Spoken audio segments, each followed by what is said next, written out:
All right, hello 7th math students. This week I have 2 videos that I am recording for you. All of the information in these videos is review from stuff we've done earlier in the year. Some very, very important things that you will need to know when you move on to pre-algebra next year because we'll do them all again. So the first one is finding slope from a graph, so a ratio that shows how one variable changes with respect to another. That is called slope, or that is called rate of change. Rate of change is the exact same thing as slope. All right, when we talk about variables on a graph, well, we have an x-axis and we have a y-axis. So those are our 2 variables that are changing. Okay, slope is written as a ratio. Remember that a ratio is a fraction. And hopefully you guys remember the phrase we kept saying, rise over run, rise over run. So we're looking at the vertical change. Vertical is up and down, so that's our rise. How far are we going to go up or down? And then horizontal is left and right, or our run. So rise over run. This remains constant between any 2 points. So any 2 points you pick on the line, the slope should always be the same, no matter if they're far apart, close together. They're always going to be constant. So we write our slope as a fraction, and then the way that we get it to be constant, to be the same, we always want to simplify or write our fractions in simplest form. So their slope is the same, okay? Remember that the variable we use for slope is always m. So we had 4 types of slope that we talked about in class. If we are going uphill, if we're reading it from left to right and we're going uphill, then that is a positive slope. So make sure in the end that your slope comes back to these 4 things. Make sure they match up. If it goes downhill from left to right, that is a negative slope. And then the 2 special cases are our vertical and horizontal lines. So if it is horizontal, this is a 0 slope. Remember, I taught you a method to help you remember that by writing the Z with that horizontal line. Vertical line is an undefined, meaning there is no slope to it, we can't define it. Again, to help you remember that, I used the U to help you distinguish the difference between those 2. Remember, we did a name activity. You wrote your name using these 4 types of slope. Okay, so let's look at these examples on the graph. So first example, finding slope on a graph. Remember, it is rise. I'm going to keep them different colors so that we can keep them consistent in our notes. So rise over run, and then always simplify that fraction, okay? So pick 2 points in this scenario. In this graph, we have 2 points. If those aren't there, remember we'd have to find those by traveling up the line and finding where does it cross a grid line perfectly. So our rise, travel on the grid line. So here's 1, 2, 3, 4, 5, 6, 7. So we're going up 7. Remember, up is positive. So our slope would be positive 7 on the top for our rise. And then run, how far do we have to run forward? 1, 2, 3, 4. Forward, so 7 over 4 doesn't simplify, so that's the best we can get. So 7/4. It is positive. We're going uphill from left to right, so that matches our graph. Okay, let's look at this one again. We have 2 points there.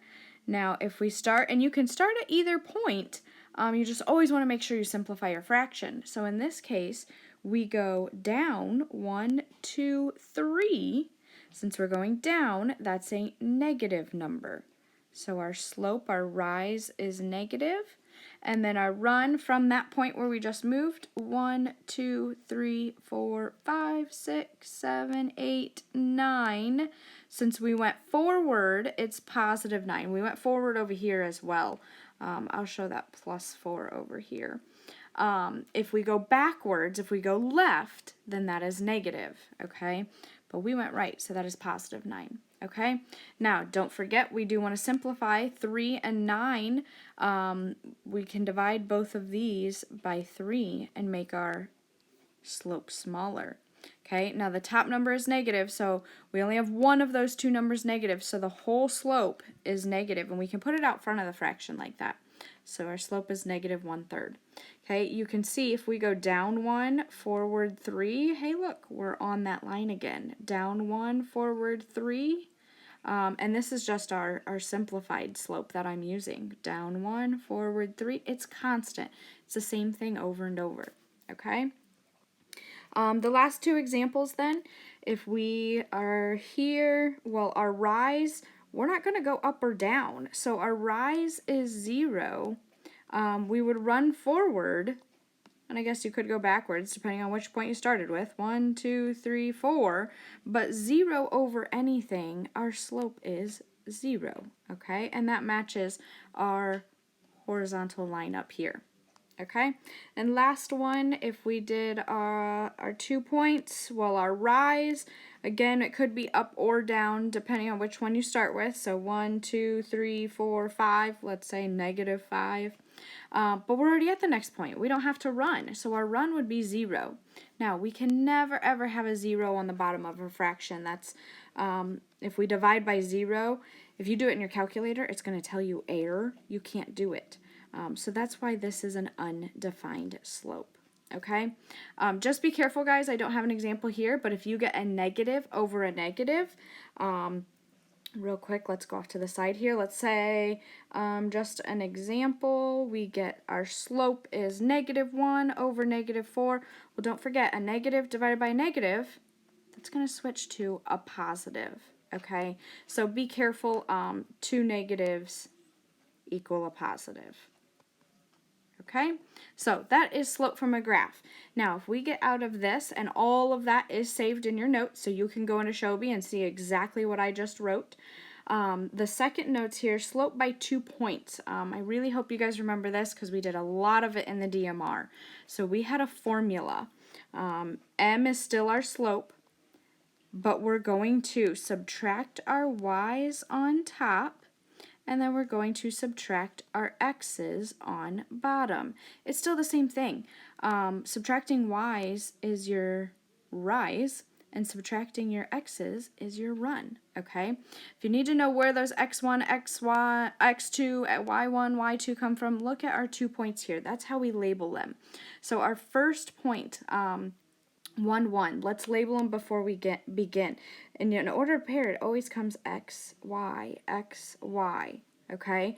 But since there's two x's, we have to give one of them x1, and then I'll do the other one in a different color. The other one, x2, okay?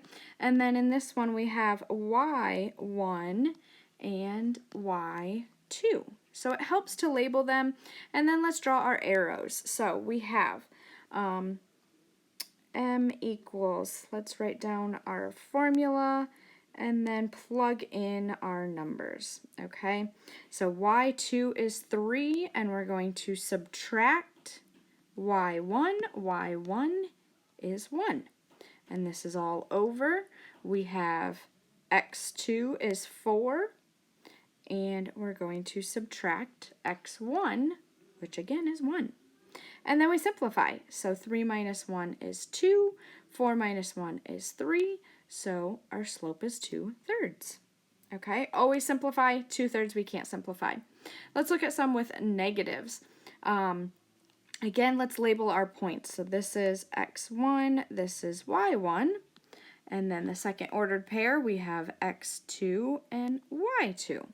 So y2 minus y1 all over x2 minus x1. That's our formula. So y2 is -2, and we're going to subtract 4. Those are our y values. And then x2 is 10, and we're going to subtract. Now here's where we have to be very careful. Subtraction sign is in the formula. That doesn't change. Now our x1 value, notice it is a negative. So we're going to put minus a negative. And now let's simplify. Okay, -2 minus 4. Remember, we can do same, change, change. So -2 plus -4. Now they're same signs. So we're going to add and keep the sign. So -6.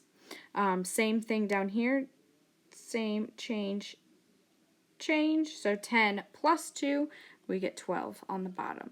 Now, negative 6/12 we can simplify because 6 goes into both of these. There's one negative, so the entire slope is negative, so negative 1/2 is our slope. Okay? I will do a couple more examples so that you can go into Shobi and actually look at them. I'm going to stop for the video to shorten it because I have one more video I'm going to record about slope-intercept form. All right, thank you guys.